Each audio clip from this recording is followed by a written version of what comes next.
Okay, good evening. I have one question before that. My name is Mr. M. Ramesh Kumar. I am from Mayapul. My profession is pastor.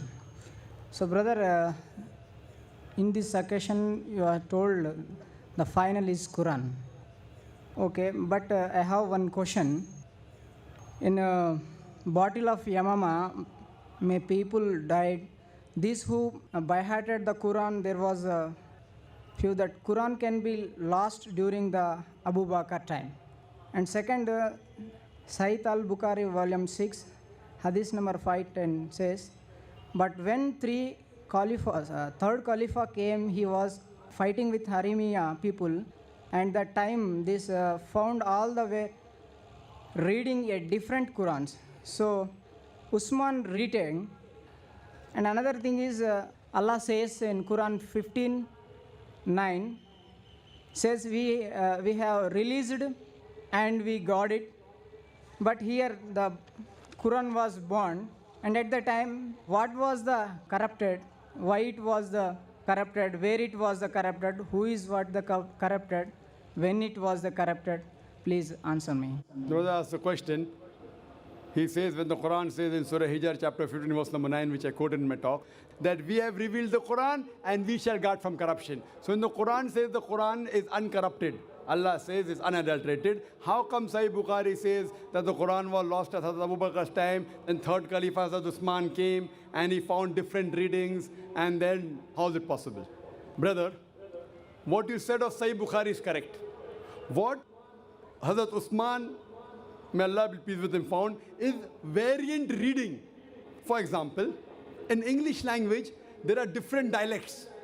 Same English language, a South Indian speaks different. What is your name? An Englishman, what is your name? So Hyderabadi has different accent. I can't imitate it. Hindi style is different. My wife was telling me, why don't you speak Hyderabadi style Urdu yesterday? Nako. In Bombay, we don't say nako. In Bombay, we say aayinga, jayinga, khayinga, piyinga. So one of my Bombay brothers said, aayinga, gayinga was less yesterday. So here you realize that every area has a different dialect. So same way at the time of Hazrat Usman, in Arabic, may Allah be pleased with him, there were different dialects. What the Prophet gave permission was 7 dialects. So in pronunciation, they made mistakes. So when they made mistakes, he said, okay, let's finalize it. And we have to follow the correct pronunciation. So one of the reasons he did was he corrected the dialect. If someone says, what is your name? An Englishman will say, what type of English is this? What is your name? What's your name? American accent is different. British accent is different. Neutral accent is different. Some accept it, some are not. This was one of the reasons. He corrected the dialect. Number 2, when Prophet Muhammad Sallallahu Alaihi Wasallam, when the Quran was revealed, he had special scribes.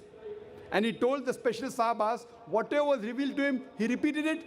And the Sahabas wrote down, he rechecked it. In that, Zayd bin Thabit, may Allah be pleased with him, he was the main person. And other scribes. Now, many of the Sahabas, when Prophet Muhammad said the Quran, they went home and wrote it through memory. So now someone hears my speech and goes home and makes points. It may be right, may be wrong. It will not be verbatim.